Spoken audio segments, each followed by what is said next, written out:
آپ کا بہت بہت شکریہ. ہم نے آج آپ کو اس لیے تکلیف دی ہے. آج ایک اہم موضوع پہ ہمیں بات کرنی ہے کیونکہ جیسا کہ آپ سب جانتے ہیں D D C council Shopian کی 6 فروری 2021 کو فارم ہوئی ہے. تو اس کے بعد 1 سال گزرنے کے بعد بھی ہماری جو اسٹینڈنگ کمیٹیز تھی وہ نہیں بنی تھی اور نہ کوئی میٹنگ ہو گئی تھی ہماری کونسل کی. تو اس پہ ہم نے بہت بار آپ لوگوں سے بھی بات کی, یہاں کی ایڈمنسٹریشن سے بھی بات کی. تو کوئی خاطر خواہ اس میں جو ہے کوئی تبدیلی نہیں ہوئی ہے, کوئی چینج نہیں ہوئی ہے. تو کچھ دن 1-2 دن پہلے ہم نے ایک آرڈر دیکھا, وہ بھی سوشل میڈیا پہ, کہ اسٹینڈنگ کمیٹیز بنی ہے.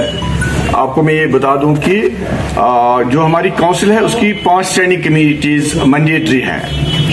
تو ان کمیٹیز میں 14 کے 14 ممبران جو ہے وہ رکھنی لازمی ہے. ایک کمیٹی میں 3 ممبران رکھنے ہیں. تو ان 3 ممبران میں سے الیکشن ہوگا تو جس کو 2 چنیں گے وہ اس اسٹینڈنگ کمیٹی کا چیئرمین بنے گا. جبکہ یہاں پہ کیا ہوا ہے, ایک نوٹس نکلی ہے 7 جنوری کو میٹنگ ہے یہ اسٹینڈنگ کمیٹیز بنانے کے لیے, لیکن 5 کو اور ایک نوٹس آ گئی کہ میٹنگ پوسٹ پون ہو رہی ہے. لیکن اچنبے کی بات ہے اور ایک فراڈولنٹ طریقے سے کمیٹیز بنی ہے کہ 4 کو وہ دکھا رہے ہیں کہ ہم نے 4 کو میٹنگ کی ہے, 4 کو کمیٹیز فریم ہو گئی ہے.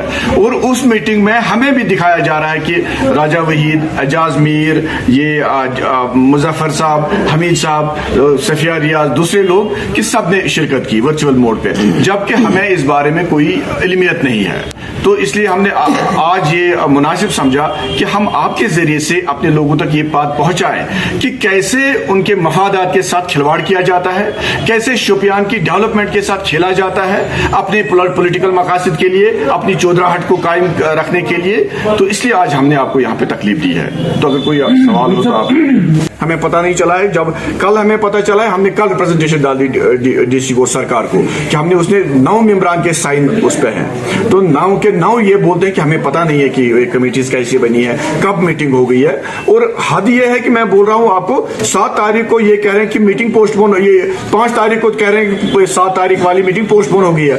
پھر 4 تاریخ کو کیسے میٹنگ ہوگی؟